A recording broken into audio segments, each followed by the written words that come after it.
watching Sun TV, broadcasting to the world from studios in Providenciales, in the beautiful by nature Turks and Caicos Islands.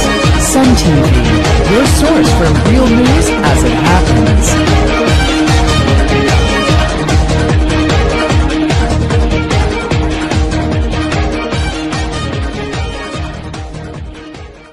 It was the first hotel in Providenciales until it was closed in 1989. Then it was bought by multi-millionaire Richard Paget, whose ambitious plan for a luxury hotel here was crushed after he became caught up in corruption allegations. Now the third turtle is about to be the future home of a $70 million hotel, casino, and marina complex. I'm Leslie Garland, and thanks for watching Sun TV News. This 17-acre site at Third Turtle with 775 feet of beachfront will be the newest addition to the TCI's luxury hotel inventory. It will be a low-density hotel that is proposed to create between 300 and 400 jobs and inject $9 million per year into the government revenue. Acting Governor Patrick Boyle says that the development is terrific news and it shows that the Turks and Caicos is a good place for business. A memorandum of understanding between the developers of a $70 million hotel, casino, and marina complex and the Turks and Caicos Islands government was signed by Acting Governor Patrick Boyle on Friday, October 12, 2012. According to a government press release, the project will spearhead a new type of development around Turtle Cove, offering a public promenade along the marina featuring a casino, boutique, and restaurants.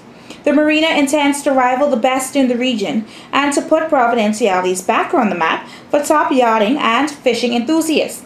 The site, recently acquired out of receivership, also has 1,300 feet of marina frontage and an elevated bluff with spectacular ocean views. The site was originally the location of the Third Turtle Inn, was reputable for its entertainment and the best port of call south of the Bahamas. The Memorandum of Understanding was signed under the Turks and Caicos Islands' new investment policy. Referring to managing partner of the development, Vasco Borges, Boyle said it is terrific news that someone with such a proven track record right here in the TCI wishes to combine forces with seasoned real estate investors and bring his knowledge and experience to a new development. The acting governor added that growing the economy here in the TCI is a balance between established businesses investing and reinvesting and attracting overseas investment. Burgess, who has resided and worked in real estate development and hospitality in the Turks and Caicos Islands since 2005, said he is very excited with this project and by the support it has received from all sections of the society, especially from neighbors and business owners at Turtle Cove and from the TCI government. Borges says they will now take the necessary time to design a property that best conserves and enhances nature's beauty and is well within the existing height and density restrictions. The new owners of the property, Circle Holdings, have until December 31st, 2013 to apply for planning permission to construct the resort, with development being completed within 40 months.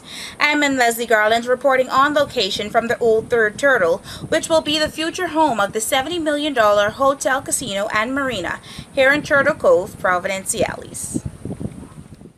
Monday, October 15, 2012 was an historic day for the Turks and Caicos Islands, with the new constitution coming into effect 3 years and 2 months after the old constitution was suspended on August 14, 2009. Speaking on the new Turks and Caicos Constitution, UK Minister for Overseas Territories Mark Simmons says it marks the beginning of the end of the 3-year UK-led interim administration and the countdown to local elections. I am delighted with the progress that the interim administration has made in its efforts to reform and embed the principles of sound financial management and good governance across the structures and government of the Turks and Caicos Islands. Simmons added that he looks forward to the November 9th elections and to welcoming the return to elected government in the Turks and Caicos Islands. The new constitution is a key part of the framework designed to help ensure fair and transparent government under a new administration. Commenting on this historic moment in the development of the Turks and Caicos Islands, His Excellency Governor Rick Todd stated that the new constitution marks the culmination of a huge amount of work to get the country to this point where it is significantly most transparent, accountable, and financially better run. I would like to thank colleagues and stakeholders both here in the Turks and Caicos, the UK, and elsewhere for all their efforts in making this possible. We now have a modern constitution that is a result of wide consultation, including a Turks and Caicos delegation who visited London in the summer of 2011 to help ensure that it reflects the wishes of both the citizens of the islands and ministers in London. Since former UK Minister Bellingham announced this summer that sufficient progress has been made against the milestones to allow elections, I have been meeting regularly with the political parties and have been impressed by their diligent preparations. I would also like to thank the election supervisor and his team for all their detailed work in preparing for the polls. PNP leader Dr. Rufus Ewing said although having the new constitution was historic, he regarded it as the day that the British in this 21st century have legitimized the further subjugation and social and economic enslavement of our people. He said that the TCI's right of self-determination was stripped with the suspension and invalidation of the 2006 Constitution, a document crafted by our people to serve and protect all who reside on our shores, regardless of race, creed, or country of origin.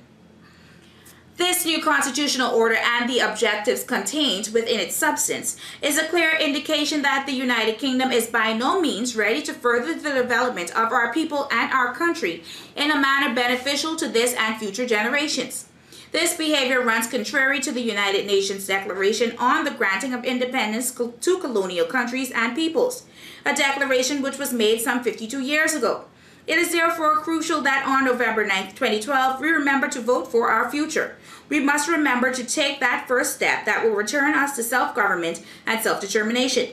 We must choose as our leaders those whose plans and visions have been clearly outlined and organized, and we must stand together ready to move our country forward towards progress, said Ewing.